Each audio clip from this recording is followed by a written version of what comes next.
So for a very few minutes, we're going to have a little heart-to-heart talk together about something that I feel concerns all of us. A great teacher once said, "A good mental attitude is better than mental ability." For your attitude tells the world what you expect from life, and you will receive exactly that, no more, no less. When I said to you a second ago that the only limit to the power of God lies within you, I meant exactly that. God knows no limit to His power. He is still God Almighty. You limit Him in your asking, in your lack of faith, in your attitude toward Him. And the very same thing is true of life. Your attitude tells the world what you expect from life, and you receive from life exactly what you expect. No more, no less. Perhaps the Word of God has put the finger on the secret. Oh, sure you know it. Perhaps you didn't know exactly where to find it in the Word of God. But it's there in Proverbs, the 23rd chapter, the 7th verse. "For as he thinketh in his heart, so is he." In other words, as a man thinketh, his mental attitude, so is that person. A thought precedes a deed. You want to know something? Every normal man or woman longs more keenly for love, for warm friendship, admiration, human responsiveness from his fellows than for anything else in life. But what men and women do not see is the fact that the miracle of receiving from others must begin on the inside of himself.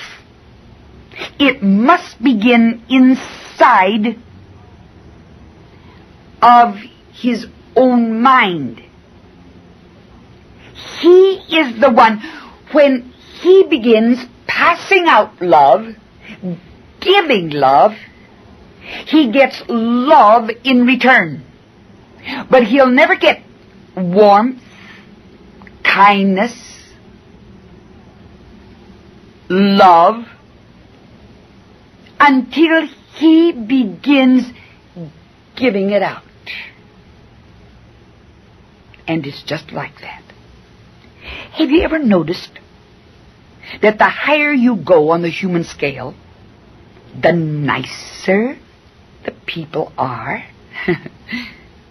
It's all a matter of attitude. You can tell a great deal about a person just from studying his attitude. His attitude about others. His attitude about life in general. His attitude about the folk with whom he works. People are mean, suspicious, vindictive outwardly only when they are mean, suspicious, vindictive inwardly. That's what the Bible means. As a man thinketh, so is he. And the more confident a person is of his own value as a person, the better his attitude toward others and the world in general. A man can't be mean in his deeds and be wonderful on the inside. No. When you see a person who is mean and catty and small and jealous and does unkindnesses to others, be dead sure that that person is mean on the inside. He has mean thoughts. His attitude in general is mean and unkind. Big people just naturally treat you well. People who are good on the inside produce good deeds. They're forgiving. They're big about everything. They're courteous. They're confident. Being happy with themselves, they reflect it. They have nothing to fear. They overlook the meanness in other people because somehow they just don't see the meanness in other folk because mentally they're good. In their own living, in their own lives, they're good. It's easy for them to forgive. They're not suspicious because they are not underhanded themselves. Only little people will treat you badly. These are the people who have never really grown up or matured. Something stunted their inner growth, their confidence in themselves. And since you're not happy within, happiness won't radiate from that life of yours. That's just the truth. They're not confident in their own ability and their own worth as an individual, and they can only see the world in their own reflection. And therefore, they are small in their thinking, in their values. And as a result, their treatment of you is a kind of punishment of themselves. We can only love others to the extent that we love ourselves, by carefully observing how others treat you, particularly strangers, such as clerks and salesmen and elevator operators and gas station attendants. You can make a fairly good evaluation of what these people think of themselves. So the higher you go in any business of value, the nicer the people seem to become. Their good attitudes did not come as a result of their better jobs. Their better jobs came to them as a result of their attitudes. Someone may say, I'd be happy too if I had what he's got. It's a natural tendency to think his attitude is a result of his success. But that's not the case. It's just the reverse. The reverse is true. Each of us attracts the kind of life that we as individuals represent. That is, before a person can achieve something, he must become the kind of person that this something would naturally belong to. We must first be the person we would like to be before the things that person would have can come to us. Now that might sound kind of complicated, but it isn't. It's just like that. Now, how can we become good on the inside? How can we have good thoughts? How can we have the correct mental attitude. You get it through the new birth experience.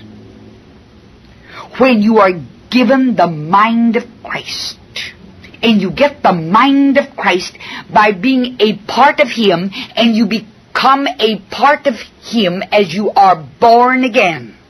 And then, beloved, for you to live is Christ, and Christ is love. You know, I think it's the greatest moment in any man's life when he'll just be quiet, be still, not say a word, but just quietly take inventory of himself. You know, we live in a world that's so filled with turmoil. The very atmosphere is filled with nervous tension. If you don't believe it, just stop and think how many times somebody blew their automobile horn at you on the way to work today. What was it? Just nervous tension. That's all. Just pause right now. Ask yourself, what kind of person am I? What am I really like? We often ask the question, what is Catherine Kuhlman really like? Have you ever asked yourself, what kind of person am I really like? Father God, we were created in the image and likeness of Almighty God. I pray that through the new birth experience, we may regain that image.